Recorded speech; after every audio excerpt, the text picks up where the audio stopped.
आज खाना तुम बनाओगी। जिसने कभी एक गिलास पानी उठकर नहीं पिया था, उसे मेरी माँ ने हुक्म दे दिया। वह उठी और जैसे तैसे करके 3-4 घंटे लगाए और खाना बनाया, मगर नमक मिर्च उस टेस्ट के हिसाब से नहीं था जिसे परफेक्ट कहा जाता है।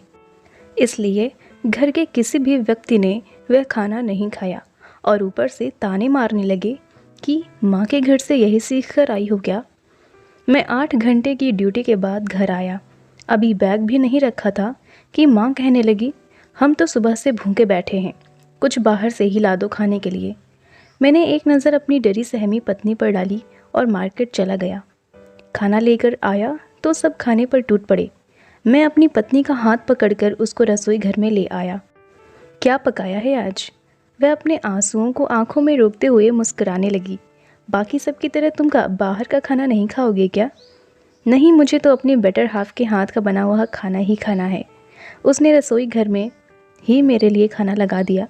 जब मैंने खाना चखा तो इतना भी बुरा नहीं था कि खाया ना जा सके, मगर उसे इतना समय ही नहीं दिया गया कि वह अपनी गलती को सुधार ले। दोष मेरी पत्नी का नहीं था कि वह मास्टर्स कर रही थी और उसकी शादी हो गई। पढ़ाई के चक्कर में उसे घर के काम काज सीखने का समय ही नहीं मिला। और दोष मेरी माँ का भी नहीं था, जिसने हाउसवाइफ बनकर ज़िंदगी भर अपने बच्चों और पति के लिए अच्छा खाना बनाया था। तो वह कैसे अपनी बहू के हाथ का बना हुआ कम जायके वाला खाना खाती। मैंने उस दिन अपनी माँ की भी बात मान ली और अपनी पत्नी के हाथ का बना हुआ खाना भी खा लिया। मेरे एक काम ने मुझे मेरे जीवन साथी की नज़रों में ज़िंदगी भर के लिए विश्वसनीय बना दिया। उस समय मैंने उसका साथ दिया और आज वह हर तरह के पकवान बनाना अच्छी तरह से सीख गई है, या फिर यूँ कहूँ कि एक्सपर्ट हो गई है।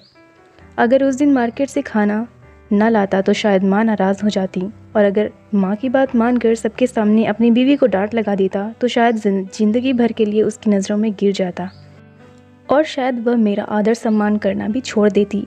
रिश्तों में बैलेंस बना कर रखना बहुत ज़रूरी है। नई नवेली बहू को इतना समय ज़रूर दें कि वह एडजस्ट हो सके।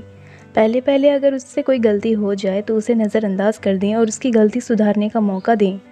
अगर आप उसे यह बताएं आप उसके साथ हैं, ना कि उसे ताना मारकर यह एहसास दिलाएं कि वह बाहर से आई है और ये उसका ससुराल है जो कि उसके लिए पराया है।